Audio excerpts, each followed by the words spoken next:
উপজেলা স্বাস্থ্য কমপ্লেক্সে এখন আমি উপস্থিত হয়েছি। যে হাসপাতালে রোগীদের খুব একটা আনাগোনা ছিল না, কিন্তু সময়ের সাথে সাথে সেবার মান বৃদ্ধি, ওষুধ, ডাক্তার এবং নার্স উপস্থিতি এবং সমন্বয়ের কারণে দিন দিন পাল্টে গেছে নবগঞ্জ উপজেলা স্বাস্থ্য কমপ্লেক্সের সেবার মান। এই কারণে প্রতিদিনই নবগঞ্জ উপজেলার বিভিন্ন অঞ্চল থেকে এবং পার্শ্ববর্তী দোহার এবং সিংগাইর এবং শ্রীনগরের কিছু অংশ থেকে এই উপজেলা স্বাস্থ্য কমপ্লেক্সে রোগীরা আসে। কারণ নবগঞ্জ উপজেলা স্বাস্থ্য কমপ্লেক্স এখন সেবার মান অনেকটাই পাল্টে গেছে। এখানে নাই বলতে কিছুই নেই। স্বাভাবিকভাবে স্বাস্থ্যসেবা প্রাথমিক পর্যায়ে দেওয়ার মতো যেসব সামগ্রী দরকার, বিশেষ করে ডাক্তার, নার্স এবং ওষুধ এবং প্যাথোলজিক্যাল যেসব পরীক্ষা রয়েছে অধিকাংশই এখানে রয়েছে। এই কারণে এবং ডাক্তার, নার্স এবং উপজেলা স্বাস্থ্য কমপ্লেক্সের কর্মকর্তা কর্মচারীদের সমন্বয়ের কারণে দিন দিন পাল্টে গেছে সেবার মান। এই কারণে এখন নবগঞ্জ উপজেলা স্বাস্থ্য কমপ্লেক্সে রোগীর পরিমাণ দিন দিন বেড়ে চলছে। বহির্বিভাগের সূত্রে জানা গেছে প্রতিদিন গড়ে 500 থেকে 600 রোগী বিভাগে আসে এবং উপজেলা স্বাস্থ্য কমপ্লেক্স 50 আসন থাকলেও প্রতিদিন গড়ে 70 থেকে 80 জন রোগী এখানে ভর্তি থাকে। এবং এই উপজেলা স্বাস্থ্য কমপ্লেক্সে সেবার মান বাড়ার পাশাপাশি এখানে কিছুটা অভাব অনটন রয়েছে।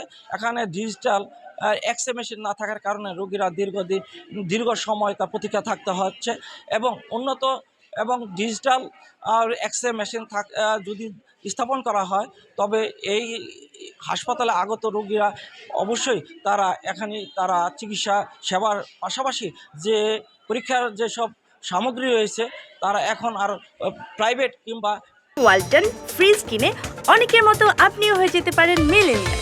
সেরা পণ্যের সেরা অফার। ক্লিনিকে তারা যাবে না। এই কারণে এই স্বাস্থ্য কমপ্লেক্সের আগত রোগীদের সেবার মান আরও বৃদ্ধি করার জন্য এখানে যে উন্নত ল্যাব এবং ডিজিটাল এক্স-রে মেশিন স্থাপন করা হলে সেবার মান আরও বৃদ্ধি পাবে। শুধু এই হাসপাতালে আরও কিছু সমস্যা রয়েছে, কিছু কর্মকর্তা কর্মচারী সহ তাদের কিছু অভাব রয়েছে। তবে সবথেকে সমস্যা রয়ে গেছে এই হাসপাতালের চারপাশে যেসব ক্লিনিকগুলো স্থাপন হয়েছে তাদের দালালদের দৌরাত্বের কারণে এখানে কিছুটা চিকিৎসার ব্যাঘাত হচ্ছে এবং রোগীদের কিছুটা হয়রানির শিকার হচ্ছে। তাই এসব বিভিন্ন ক্লিনিক থেকে আগত এই দালালদের দৌরাত্ম্য যদি কিছু লাঘব করা যায় এবং তাদের কিছু আইনের আওতায় আনা যায় তবেই এখানে আগত রোগীদের সেবার মান আরও বৃদ্ধি পাবে।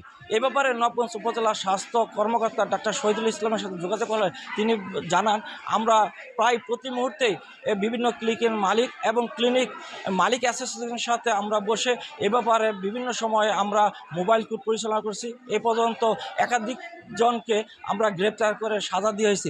তারপরও যেহেতু স্বাস্থ্য কমপ্লেক্সের পাশাপাশি এইসব ক্লিনিকগুলো অবস্থান করে তাই তারা ইচ্ছা এবং অনিচ্ছায় এবং অনেকে না জানিয়ে এসব রুগীদেরকে তারা ভাগিয়ে নিয়ে যায় এবং এই ভাগিয়ে নিয়ে যাওয়ার কারণে তারা অনেক রুগীরা ক্ষতিগ্রস্ত সচেতন হব এবং এ ব্যাপারে ক্লিনিক মালিক যে অ্যাসোসিয়েশন আছে তাদেরকে দৃষ্টি দেওয়ারও তিনি আহ্বান জানিয়েছেন।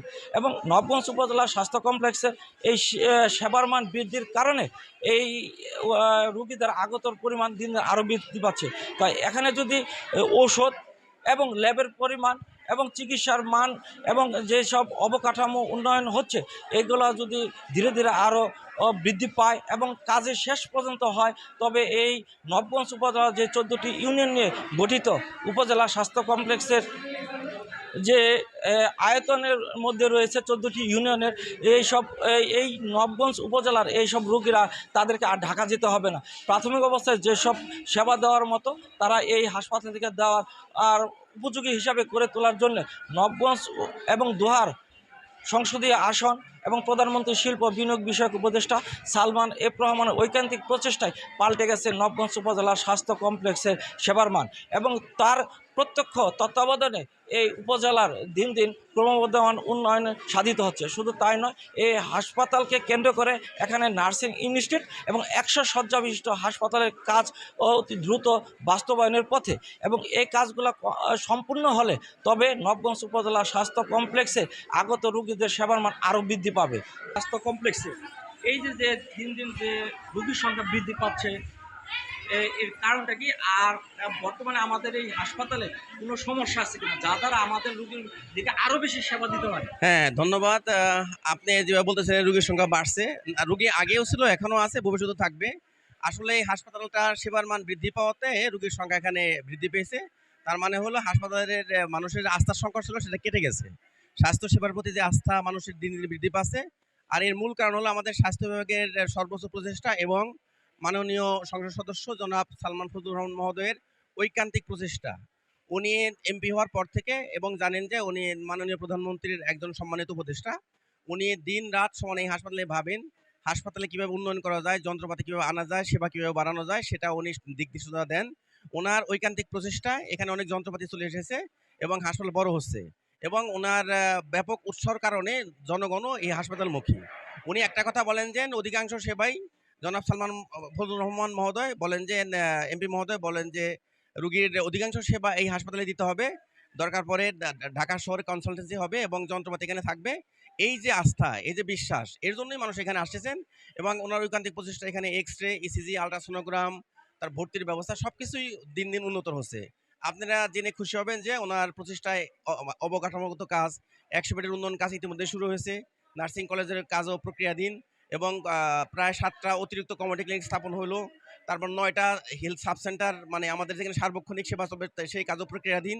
এই যে বিবিধ বিষয় উনি একটা উদাহরণ তৈরি করলেন, সারা দেশে উনি একটা উদাহরণ তৈরি করতে যাচ্ছেন। যদি এটা হয় তাহলে স্বাস্থ্য বিভাগের প্রতি মানুষের আস্থা বাড়বে। মানুষ নবগঞ্জ, ঢাকা কেন, মানুষ বাংলাদেশ থেকে একসময় বিদেশে আর যাবে না। এই ধরনের একটা পদক্ষেপ উনি নিচ্ছেন। এবং আমাদের স্বাস্থ্য বিভাগ মাননীয় মন্ত্রী মহোদয় যিনি আছেন উনিও ঐকান্তিক, আমাদের ডিজি স্যার, আমাদের সিভিল সার্জন সবাই ঐকান্তিক। সবচেয়ে বড় কথা, নবগঞ্জের যে জনসাধারণ আছেন, নেতৃবৃন্দ আছেন, তারাও হাসপাতালের প্রতি বিশ্বাস রাখেন। আমরা তাদের কাছে কৃতজ্ঞ, তারা যে বিশ্বাস করে আমাদের এখানে আসেন এবং সেবা পান।